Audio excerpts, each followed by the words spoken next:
বাংলাদেশের চট্টগ্রামে জনজাতিদের উপর হামলার ঘটনার প্রতিবাদে তপ্ত হয়ে ওঠে রাজধানী আগরতলা। বিভিন্ন জনজাতি সংগঠন ও বৌদ্ধ ভিক্ষুরা শনিবার পৃথক পৃথকভাবে আন্দোলন করে। রাজধানীতে তারা করে বিক্ষোভ মিছিল ও সভা। শহরের পুলিশের অনুমতি নিয়েই জনজাতিদের বিভিন্ন সংগঠন আন্দোলনে সরব হয়েছে। আন্দোলন চলাকালীন পুলিশ তাদেরকে নিরাপত্তাও দিয়েছে। কিন্তু এই পুলিশই রাজ্যের সনাতনী সংগঠনগুলিকে বাংলাদেশে হিন্দু নির্যাতন ইস্যুতে আন্দোলন করার কোনো অনুমতি দেয়নি। রাজ্য পুলিশের এই দ্বিচারিতা কেন, প্রশ্ন উঠছে এই রাজ্যের সনাতনী জনমনে। তাহলে কি রাজ্যে শুধু জনজাতিদের আন্দোলন করার ক্ষমতা আছে, আর সনাতনী হিন্দুদের আন্দোলন করার অধিকার নেই? এই প্রশ্নের উত্তর কি দিতে পারবেন রাজ্যের স্বরাষ্ট্রমন্ত্রী তথা মুখ্যমন্ত্রী professor doctor Manik Saha? August মাসের প্রথম দিকে শেখ হাসিনার বাংলাদেশ ত্যাগের পর সেই দেশের হিন্দু সম্প্রদায়ের উপর আক্রমণের স্টিম রোল চালিয়ে দেয় ইসলামিক জিহাদি গোষ্ঠী।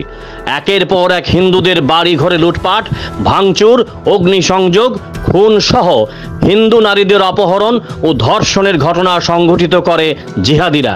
নীরব ছিল বাংলাদেশের গোটা প্রশাসন সহ সেনাবাহিনী।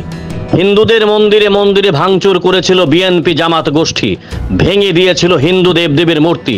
বাংলাদেশের চলমান এই সংক্রান্ত ঘটনার নিন্দা করেছিল গোটা বিশ্ব।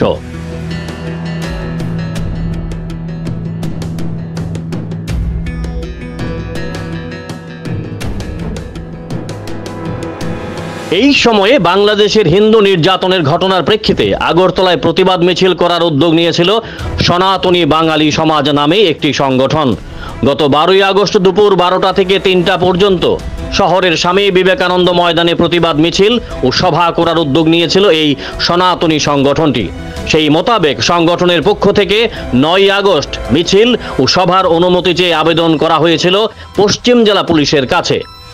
একই সঙ্গে সদর মহকুমা পুলিশ আধিকারিকের কাছেও সংগঠনের পক্ষ থেকে সুভাষচন্দ্র দাস মিছিল ও সভার জন্য আবেদন করেছিল পুলিশের কাছে।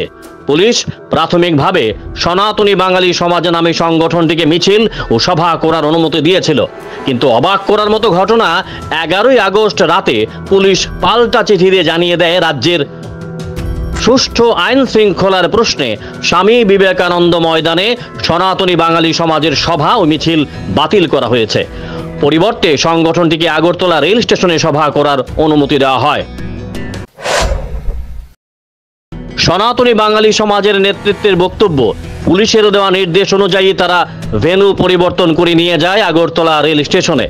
কিন্তু অবাক করার মতো ঘটনা, পুলিশ আগরতলা রেল স্টেশনে সনাতনী বাঙালি সমাজের লোকজনকে জড়ো হতে দেয়নি। রাজ্যের বিভিন্ন মহকুমা থেকে সনাতনী লোকজন রেলে করে এসে স্টেশনে জড়ো হয়েছিল। তাদেরকে পত্রপাঠ বিদায় করে দিয়েছিল পুলিশ। কিন্তু দুর্ভাগ্যের হলেও সত্যি, পুলিশ প্রশাসন সনাতনীদের সভা ও মিছিল ঠেকানোর জন্য আগরতলা রেল স্টেশনে তাদের যুদ্ধ নিরোধক যান বরুণ ও বজ্রকে নিয়ে হাজির করে। আর গোটা স্টেশন চত্বর ছিল পুলিশ টিএসআর 6 লাখ, সঙ্গে কেন্দ্রীয় বাহিনী সিআরপিএফ। উপস্থিত ছিলেন খোদ পশ্চিম জেলার পুলিশ সুপার কিরণ কুমারকে, আমতলীর এসডিপিও শঙ্কর দাস, আমতলী থানার তৎকালীন ওসি রঞ্জিত দেবনাথ সহ ডজন খানেক পুলিশ অফিসার। রাজ্যের বিভিন্ন জায়গা থেকে রেল স্টেশনে আসার সময় বহু সনাতনী বাঙালি যুবকদের পুলিশ গ্রেফতার করেছিল, যদিও তাদের পরবর্তী সময়ে ছেড়ে দেয়। সনাতনী বাঙালি সমাজের নেতৃত্বে আক্ষেপ করে বলেন, আমরাও গণতান্ত্রিক পদ্ধতিতে আন্দোলন করার সিদ্ধান্ত নিয়েছিলাম, কিন্তু পুলিশ আগরতলা রেল স্টেশনেও আন্দোলন করার অনুমতি দেয়নি। বরং তারা বজ্র বরুণকে এনে বুঝিয়ে দিয়েছে এই রাজ্যের সনাতনী মানুষ পুলিশ প্রশাসনের শত্রু।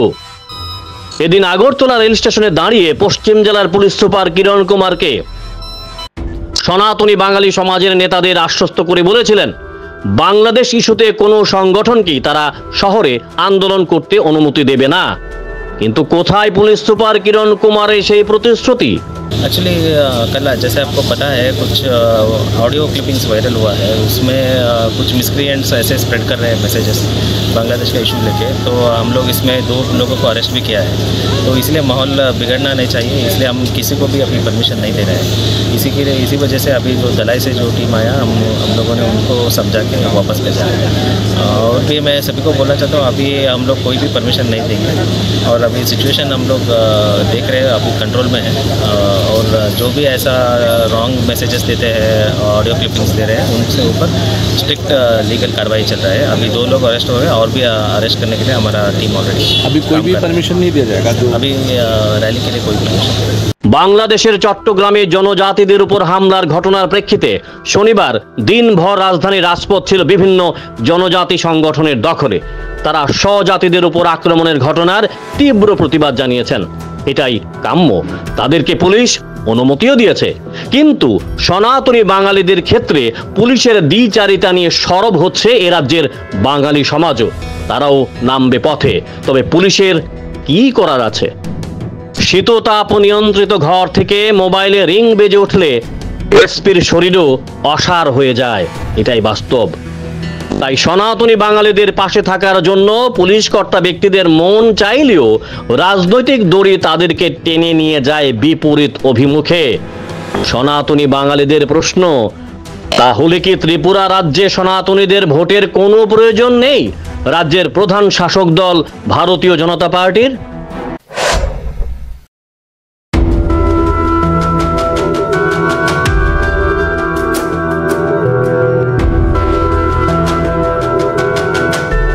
Bureau report, jam 24 news.